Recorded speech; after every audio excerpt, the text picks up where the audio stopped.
Mseto kuhusiana na jinsi ambavyo vyama vya kisiasa vimekuwa vikiendeshwa. Hebu tuungane naye mwandishi wetu Julius Mariki atujuze mengi zaidi.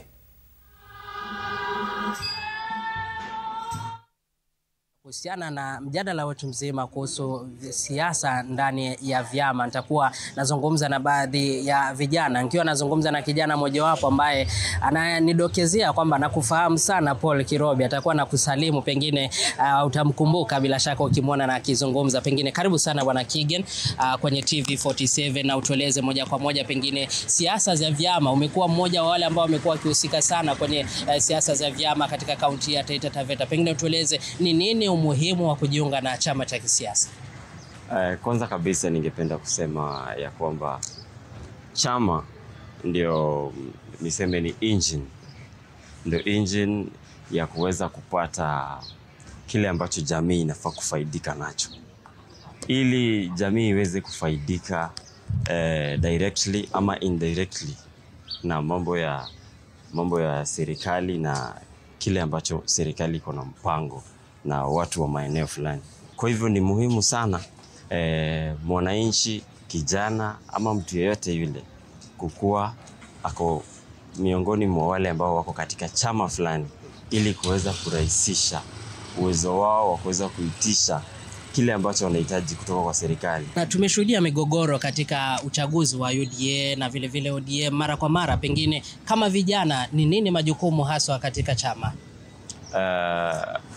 Kama kawaida vijana sisi ndio tunafanya kitu inaitwa heavy lifting. Heavy lifting na maanisha ya kwamba yale kazi ngumu yote ambayo labda wazee wamesonga mbele kidogo hawawezi fanya, sisi vijana ndio tunafanya. Sisi ndio tunapanga laini pia katika kuchagua serikali. Sisi ndio tunamobilize.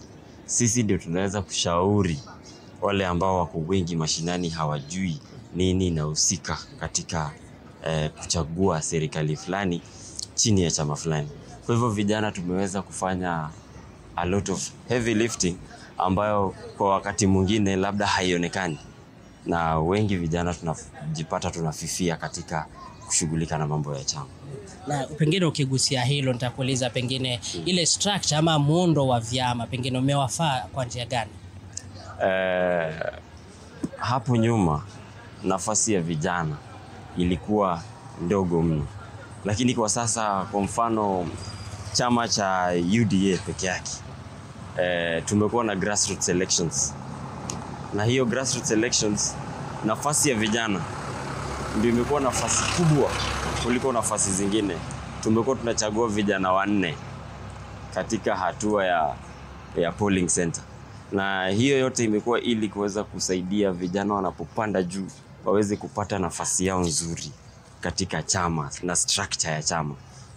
Kwa hivyo kwa muda mrefu vijana hawajakuwa kipata ile tunaita kuhusishwa kwa masuala ya kuendesha chama.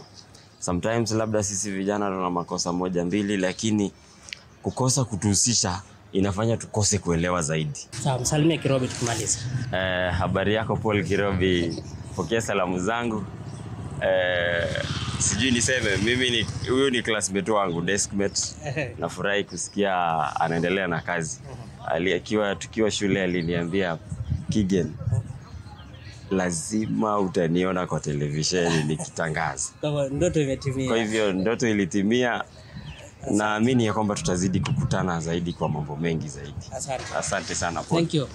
Na Paul Kirobi, kimsikia huyo ni Kigen, alindokezea hilo, na bila shaka ndoto yako imetimia ambayo ulikuwa umemwelezea, ambayo ulikuwa nayo hapa awali. Narejesha usukani kwako bila shaka kuendelea na mjadala wetu kuhusiana na swala zima la siasa katika vyama. Mimi ni Julius Mariki, kaunti ya Taita Taveta. Na asante sana Julius Mariki kutoka maeneo ya Taita Taveta. Nimepokea salamu kutoka kwake Kigen.